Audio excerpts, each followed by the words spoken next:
Alphabet GOG Beginner's Guide. Imagine a company that owns the front door to the internet for billions of people, runs the world's most watched streaming service, and is quietly building one of the largest cloud computing businesses on the planet, all under one roof.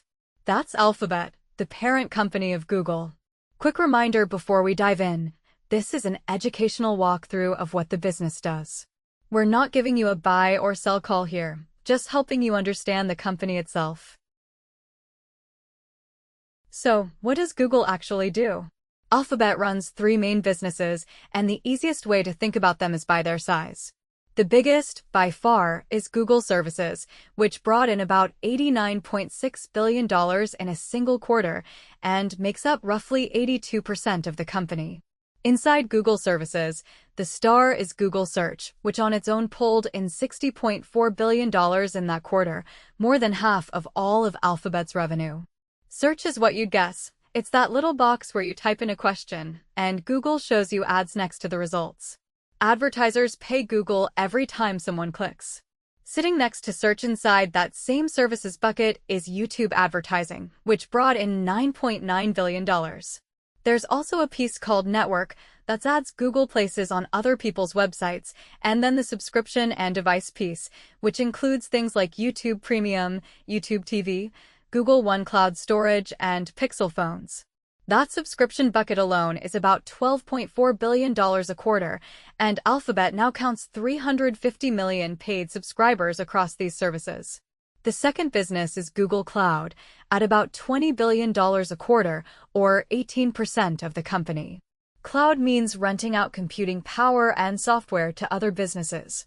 If a company wants to run a website, store data, or train an AI model without buying their own data centers, they pay Google by the hour to use Google's. Cloud also sells workspace, think Gmail, Docs, and Sheets, to companies, and it sells enterprise AI tools powered by Gemini, that's Google's family of AI models. The third bucket is called Other Bets, and it's tiny, about $400 million a quarter. The most famous other bet is Waymo, the self-driving taxi service that's now giving more than 500,000 rides per week across 11 cities. So, who does Google compete with, and how does it win? Alphabet has what we call a wide moat. Moat just means competitive advantage, the thing that keeps rivals from catching up. Three things give Google its moat. First is search distribution, meaning the fact that Google search box is the default on basically every phone and browser you pick up. Apple's iPhones use Google by default. Android phones use Google by default. So when you type a question, you usually type it into Google without thinking. AI overviews, those summary answers you now see at the top of search results, and a new product called AI Mode are pulling people in even deeper. The competition here is real. ChatGPT and Perplexity are trying to convince people to ask their questions somewhere else, but Google's distribution head start is enormous. Second, Alphabet is the only company that owns the entire AI stack from top to bottom. They build their own AI models, Gemini, and they design their own custom AI chips called TPUs, which stands for Tensor Processing Units, basically specialized chips built just for AI math. They also run a global network of data centers, and they offer the popular NVIDIA chips on top of that. No other single company has all four pieces: the model, the chip, the data center, and the software.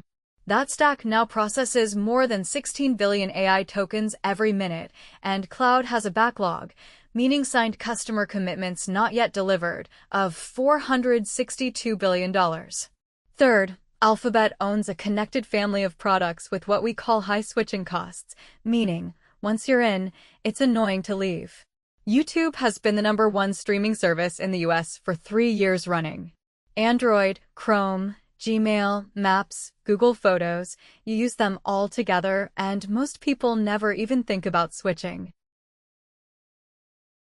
What are the key drivers for the business over the past 5 years? Over the last 5 years, Alphabet's revenue and profit have grown for three big reasons.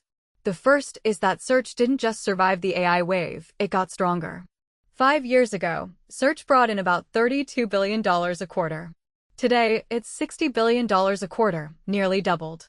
AI overviews and AI mode actually drive more queries, not fewer, because people start asking longer, more complex questions they wouldn't have typed before.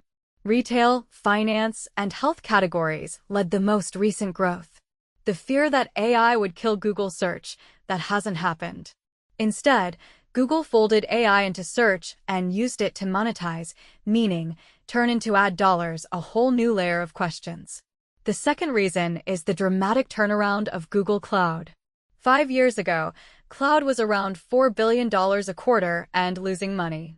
Today it's $20 billion a quarter, growing 63% year over year and earning $6.6 billion in quarterly operating profit, meaning the actual profit from running the business before taxes and interest. That's a huge swing. Cloud's profit margin, profit as a percentage of revenue, has climbed from break-even to nearly 33%. The cybersecurity acquisition, which closed in March 2026, added another piece to that puzzle. The third reason is engineering efficiency funding. What comes next? Google has cut search response time by more than 35% and made each AI answer about 30% cheaper to deliver.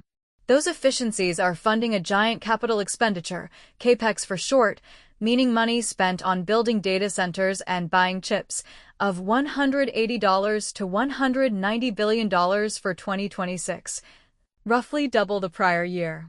The bet is that the AI boom needs more compute, and Google wants to be the one selling it.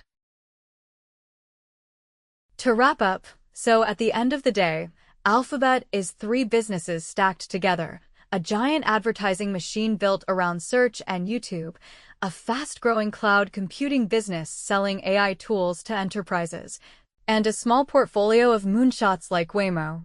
As a learner, the things to keep an eye on are how AI overviews and AI mode change how people search, and how quickly cloud keeps gaining ground against Amazon and Microsoft. This has been an educational walkthrough, not investment advice, to help you understand the business before you go deeper. Now you know what Alphabet actually does for a living.